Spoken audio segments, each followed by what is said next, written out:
Hello friends, আমার নাম সুভাষ কুমার। আমি একজন ফাইন্যান্সিয়াল প্ল্যানার, ফাইন্যান্সিয়াল কনসালটেন্ট। আমি প্রত্যেক সপ্তাহে আমার চ্যানেলে ভিডিও দিই। আপনাদের ফাইন্যান্স, আপনাদের ইনভেস্টমেন্ট, আপনাদের অনেক দরকারি জিনিস সম্বন্ধে আমার ভিডিওগুলোতে অনেক ইম্পর্টেন্ট ইনফরমেশন থাকে। আপনার যদি মনে হয় এই চ্যানেলটা যদি ভালো লাগে, তাহলে প্লিজ লাইক অ্যান্ড সাবস্ক্রাইব করবেন। আজকে আমি আপনাদের কাছে হেলথ ইন্স্যুরেন্স পলিসির ব্যাপারে বলতে এসেছি। হেলথ ইন্স্যুরেন্স কেন আমাদের দরকার, আমাদের কি কি জিনিসের ওপর নজর রেখে হেলথ ইন্স্যুরেন্স পলিসি নেওয়া উচিত, সেই সম্বন্ধে আমি ব্যাখ্যা করব। তাহলে আমাকে প্রথমেই জানতে হবে কেন আমাদের হেলথ ইন্স্যুরেন্স দরকার। আপনারা কি জানেন আমাদের দেশে হেলথ সেক্টরে ইনফ্লেশন 14% ইয়ার আফটার ইয়ার।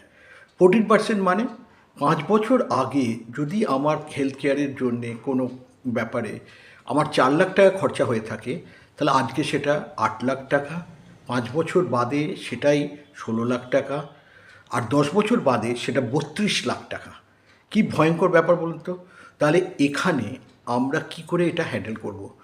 আমাদের সিম্পল একটা কাজ করতে হবে। আমাদের একটা প্রপার হেলথ কেয়ার আমার এবং আমার পরিবারের জন্য নিতে হবে।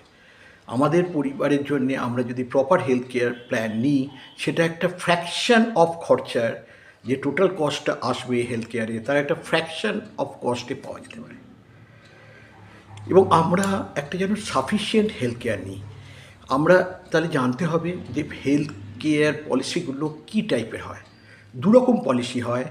প্রথমটা হলো ইন্ডিভিজুয়াল পলিসি, আরেকটা হয় floater policy, family floater. Individual policy মানে আমি যদি আমার নিজের জন্যে 10 লাখ টাকার একটা পলিসি করি, সেটাকে বলবে ইন্ডিভিজুয়াল পলিসি। সেরকম আমার পরিবারে যদি 4 জন মেম্বার থাকি, প্রত্যেকের নামে ইন্ডিভিজুয়ালি 10 লাখ 10 লাখ 10 লাখ 10 লাখ করলে সেটাকে বলবে individual policy, health care policy. আর ফ্যামিলি ফ্লোটার মানে আমি একটাই পলিসি নিলাম, যেটা 4 জনের জন্যই কভার হলো। তাহলে এইভাবে আমরা ফ্যামিলি ফ্লোটারও নিতে পারি, এবং ফ্যামিলি ফ্লোটারে সবাই নেয় এবং সেটা খুব ভালোই পলিসি। একই 4 জনই আমরা সেটা ইউজ করতে পারবো। তো এবার হেলথ কেয়ারের কত টাকার পলিসি আমরা নেব?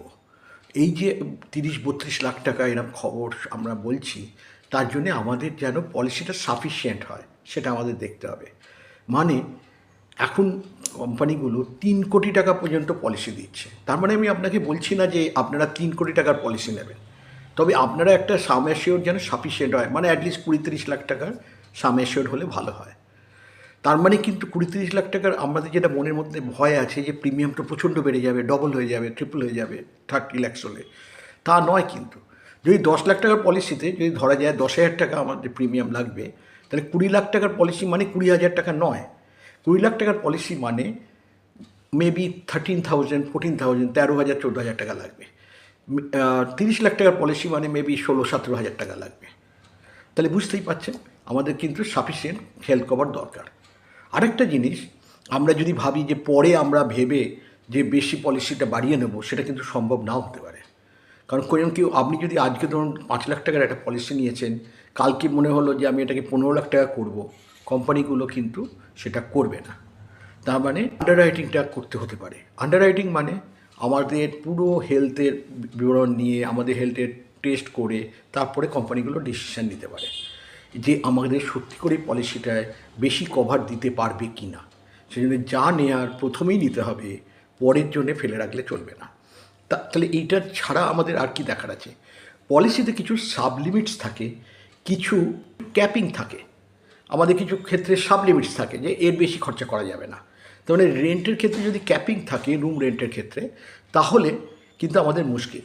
সেখানে আমাদের এখন অনেক পলিসি আছে, অনেক অ্যাভেলেবেল পলিসি আছে যেখানে রুম রেন্টের কোনো ক্যাপিং নেই। রুম রেন্টের ক্যাপিং মানে যে একটা ধরুন 10 লাখ টাকার একটা পলিসি, তাতে বলা আছে 5,000 টাকা আপনাকে রুম রেন্টের জন্য দেওয়া হবে ম্যাক্সিমাম। তার মানে আপনি যদি গিয়ে হসপিটালে গিয়ে দেখলেন যে আপনার রুমটা 8,000 টাকার রুমটা অনেক বেটার, তাহলে আপনি 5,000 টাকার রুমটা না নিয়ে 8,000 টাকা নিলেন। তার মানে আপনাকে যতদিন আপনি হসপিটালে থাকবেন প্রত্যেক দিনের জন্যে 3,000 টাকা করে এক্সট্রা দিতে হবে। তাছাড়া যে সিঙ্গেল রুমের যে ধরুন 8,000 টাকা নিয়েছেন, তা সিঙ্গেল রুমের খরচা কিন্তু হসপিটালের হেলথ কেয়ারের খরচা কিন্তু ডবল অকুপেন্সি এই টাইপের রুমের থেকে অনেক বেশি। সুতরাং এক্সট্রা যে খরচাটা হবে রুম চেঞ্জ করার জন্যে সেটাও আপনাকে বিয়ার করতে হবে, সেটা কোম্পানি দেবে না। তাই জন্যে সবসময় লক্ষ্য রাখবেন যেন ক্যাপিং না থাকে, তো কোপেমেন্ট না থাকে। কোপেমেন্ট মানে আপনি দেখবেন যে অনেক সময় বলা হয় যে আপনাকে একটা অপশান দেওয়া হয় যে আপনি 20% আপনি দেবেন আর বাকিটা কোম্পানি দেবে। তাহলে এই 20%টা কিন্তু একটা ভয়ঙ্কর জিনিস হতে পারে। কিন্তু এই কোপেমেন্টটা দেখতে হবে যেন আমার কোপেমেন্ট না থাকে, না থাকলে ভালো, তাহলে কোম্পানি পুরোটাই দেবে।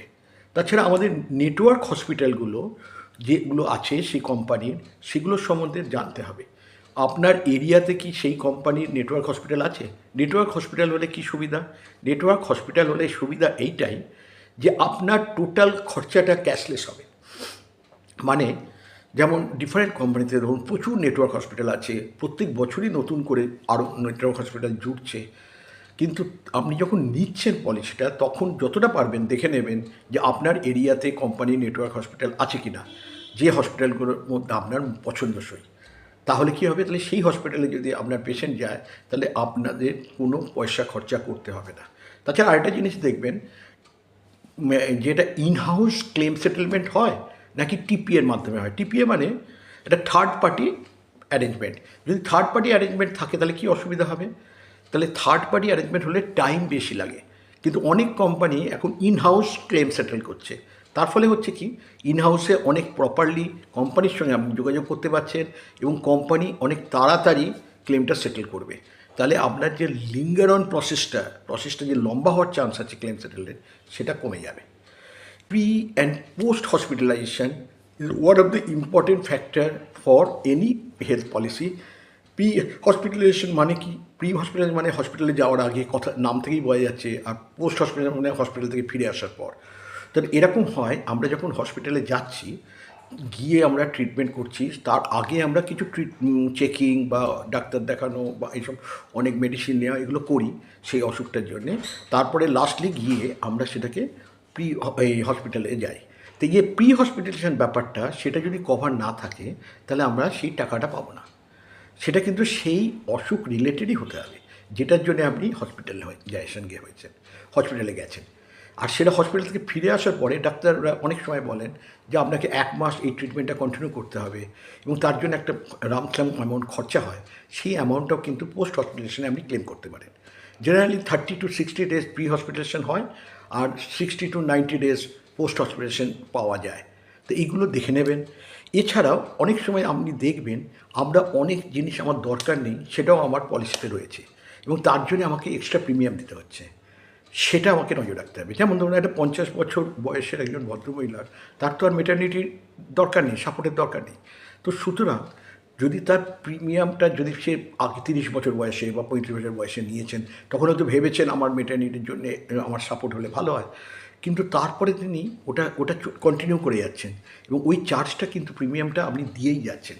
তাহলে কি হবে, তাহলে আপনার সেই প্রিমিয়ামটা এক্সট্রা প্রিমিয়াম যাচ্ছে যেটা কোনো দরকার নেই। তাহলে আপনি এইগুলো দেখে নেবেন। তাছাড়া আমাদের এখন অনেক রাইডার অ্যাভেলেবেল হয়েছে, মানে অনেক খরচা বাঁচাবার সুযোগ হয়েছে। যেমন যে পেমেন্টগুলো দিত না, যেমন ধরুন কনজিউমেবলস, সে পেমেন্ট দিত না, সেটা আজকাল অনেক কোম্পানি যদিও ইনক্লুড করে নিয়েছে পলিসিতে। যদি নাও নেয় তাহলেও আমরা সেটা অ্যাজ এ রাইডার মানে একটা ছোট্ট প্রিমিয়ামের একটা ছোট্ট এক্সট্রা দিলে আমরা সেইগুলো এক্সট্রা অ্যাডভান্টেজগুলো পেতে পারি। তাহলে এই রাইডারগুলো অবশ্যই দেখবেন, কোন রাইডারটা আমার জন্য দরকার সেইটাই নেবেন, যেটা আমার জন্য দরকার নেই সেটা জোর করে নেবেন না, সেটা এক্সট্রা বোঝা হয়। এখন পোর্টেবিলিটি আছে। আইআরডি এর অনুযায়ী, আইআরডি মানে ইন্স্যুরেন্স রেগুলেটরি অথরিটি যে ইন্ডিয়ার, তারা আমাদের একটা পোর্টেবিলিটির সুযোগ করে দিয়েছে। মানে আপনার এই কোম্পানিতে আমি হেলথ কেয়ারে নিচ্ছিলাম, আমি সেই কোম্পানির হেলথ কেয়ার নিয়ে আমি খুব স্যাটিসফাইড নই, তাহলে আমার কাছে একটা অপশান ক্রিয়েট করে দিয়েছে যে যাতে আমি অন্য কোম্পানিতেও যেতে পারি।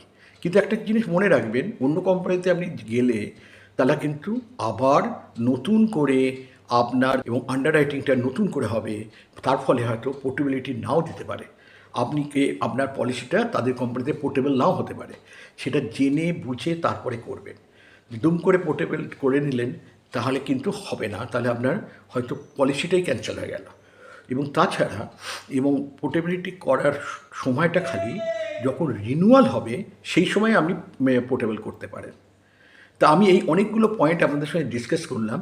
আমার মনে হয় এগুলো থেকে আপনারা কিছু উপকৃত হবেন এবং এই পয়েন্টগুলো যদি আপনারা মনে রাখেন এবং এইটা ইউজ করেন আপনার ডিসিশনের সময়, হেলথ কেয়ার পলিসি নেওয়ার সময়, তাহলে আপনারা লাভবান হবেন।